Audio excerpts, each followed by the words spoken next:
Greetings, snowboarders out there in the snowboard universe. My name is Brian Donovan. I'm a professional snowboard instructor and trainer and coach, and I'm here just trying to give some gear reviews to try to help people understand some gear that I have experience on and try to help you understand what it behaves like, some of the nuances. Basically, this video is aimed at people that might be out there thinking of pulling the trigger on some gear, snowboard gear, and they're just trying to get as much information as they can before they spend their own cold hard cash, right? And so I know that when I'm looking at gear, I jump online, I jump in videos, I want to find as many reviews as I can and kind of weed through them. And so that's what this is intended for.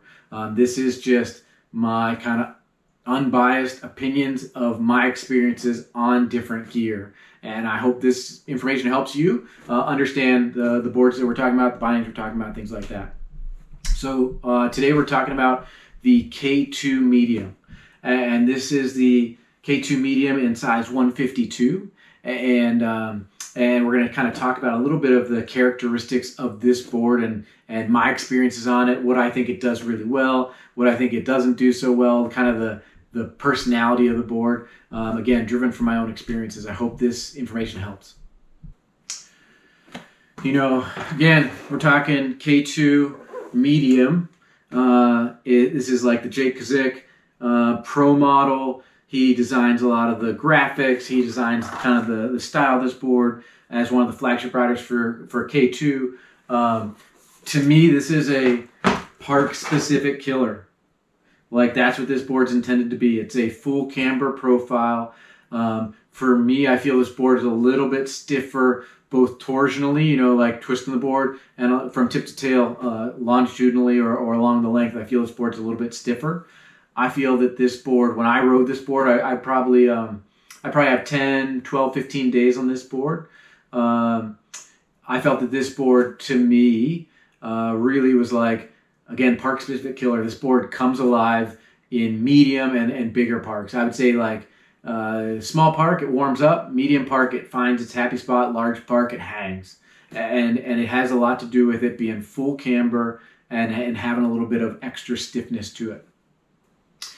This board has K2's ollie bar tech and their dark web, their carbon dark web to help it be stiff. This board holds an edge super well. When you're coming into a jump and you set up on an edge and you're platforming, you're getting ready to spin, or you're getting ready to just boost, this board holds. It doesn't matter if you're going 5 miles an hour or you're going 30 miles an hour. This board has the stiffness to hold, and really you can trust it. For me, I had no question that this board was going to be like super stable, super ready for anything I kind of threw at it. And again, I feel this board comes alive hitting jumps. I felt that that's really where it excelled for me. With that being said, I didn't think that this board's super buttery or jibby at first, or I'd say it's not buttery or jibby at slow speeds. You got to put a little bit of energy into this board to get energy out of this board. And so I felt that this board, you know, you had to be kind of cruising along and pop into a press or a butter on snow or on a feature, and then it would help you lock in and hold in. But if you just tried to like pull up into a butter, this board, the stiffness to this board just doesn't feel at home with that. You got to put a little bit in to get a little bit out of this board, or get a lot out of this board. And so I'd say this isn't your just kind of like cruising around, creeping around, like buttering, spinning into and out of butters over and over. This isn't it. This isn't that soft, noodly jib board. This is your like medium parks quiver board. This is your board where you're like, I'm going to go hit jumps. I'm going to go hit box and rails. I'm going to spend the day in the park. And this is a good board to kind of make that choice.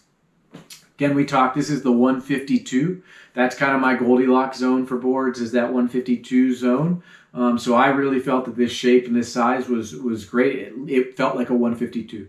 It didn't feel big or it didn't feel short. It felt like a 152. And I know that that's a personal preference thing, but I think a lot of times the profile really helps a board either feel the right size, or sometimes boards feel really short and don't feel stable, or they feel really long and hard to turn and just kind of like a big aircraft carrier.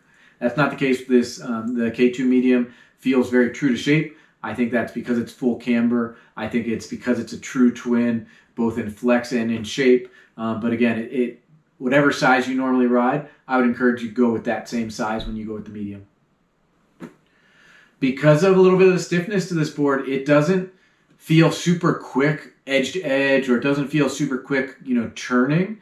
For me, in my experience, this wasn't like my board that I would pick if I wanted to go ride tight trees or go ride the bumps. This wasn't the board. This board is meant to get up on an edge, platform in, and really hold an edge as you come into a jump. This board is meant to carry some speed. This board is meant to be playful in the park, but it doesn't feel super quick edge to edge for me, and it didn't feel super nimble at slow speed. Again, this board needs a little bit of speed and a little bit of input to come alive, and so it didn't feel as at home in some of the venues like steeps or trees or varied terrain. It handles groomers, it handles normal everyday resort trails, no problem whatsoever. It's super fun. It's a super nimble board to just ollie and pop around on, but it doesn't feel like, if you're going to go like really rage some terrain, this isn't the board for you. This isn't the right board for that type of terrain. If your go-to part of the mountain that you love to ride is the terrain park, this is a rad board, and this is a really specific board that comes out. It's bomber. I didn't feel like this is one of those boards where hopping onto and off of rails, hopping onto off of boxes, even just being in lift lines and having people like run into your gear and ride over your gear. This board held up. This board, like, it just felt bomber. Like, I just everything about this board just felt stable. It felt just bomber's the best word for it. Is I felt that this board could go and do battle with metal rails and boxes. It could just handle anything I threw at it, and it wasn't gonna like delay them. It wasn't gonna blow edges. I felt this just a really solid constructed board that I could put through the paces, and it was gonna give me everything I wanted out of it. Jumping into some of the tech specs you're gonna see, and you can find these on like the K2 website. But this board is gonna have triaxial glass in the layup, which is going to give it some of that torsional stiffness that we talked about. And so it just means that the fiberglass inside this board is laid up in 3 different directions to give it some extra stiffness, especially torsionally. We talked, this board has the carbon dark weave. This board has the ollie bar. This board has the tech that K2 is putting into boards that they know they want to get performance out of in the park, and they want to be explosive, and they want this board to pop. It has a sintered 4000 base. It's pretty common through like the core boards in the K2 line. This board has the 3 sustainable wood core. It's the bamboo, the aspen, and I always butcher the last one. It's the paulownia. But it's the cool thing with K2. They're sustainable woods. They're not hurting the environment by just using one type of wood, but they're also making a combination of wood that really it has lively pop. It doesn't get dead. It doesn't, like, after 10 or 15 or even 50 days on this board, it's not going to feel super dead and damp. It's still going to give you a bunch of pop and rebound. It's just going to be a really good, sustainable, lively feeling core to this board. And so I can't speak to it enough. This is a rad park board.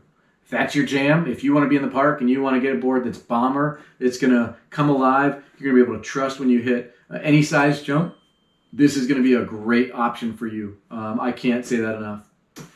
As we wrap up talking about the K2 medium, this video is really just intended to take experiences I've had on this gear and hopefully maybe give some insight or give some, spark a light bulb for you if you're making some research before you pull the trigger and spend some of your own money.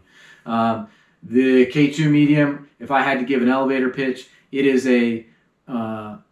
K2's twin park destroyer. It's just, if that's your world, this is the board for you in the K2 lineup, in my opinion. I really enjoyed everything about this board when it came to really just hitting jumps. This board put a smile on my face when I was hitting jumps on it. It wasn't my favorite do everything board. Wouldn't be my daily driver, but it's definitely in my quiver for days where I just am going to go lap park. And that's what I would say is this is like, if you're talking, the weapon of choice for riding the park, and I know that's where I'm going to be for the day, this is it for me. If you have comments or questions or anything that's burning a hole in your brain about the K2 medium, drop down and drop a comment below this video. I will gladly jump into a conversation with you and answer any questions that you might have that pop up. And again, those answers are going to come from my own experience. There's nothing about this that I'm trying to do other than just give you some insight into boards and gear and boots and bindings and different things that I ride, and hopefully help people make informed decisions before you go and spend your money. If you enjoyed this review of the K2 Medium, please drop down and hit a like. Or better yet, share this video with some of your friends or people in your snowboard world. The more informed decisions about gear purchases we can make, the more happy people are going to be out on the mountain riding that gear. And that's good for the whole industry. And so if you caught anything out of this that you thought was valuable, drop a comment below, hit the like button, hit the subscribe button, share this video. I absolutely would be psyched if any of those things happen. I'm just happy you're here and watching gear reviews and trying to buy gear that's going to stoke you out. I got nothing less. K2 Medium 152, absolute park destroyer. I am Brian Donovan. Peace.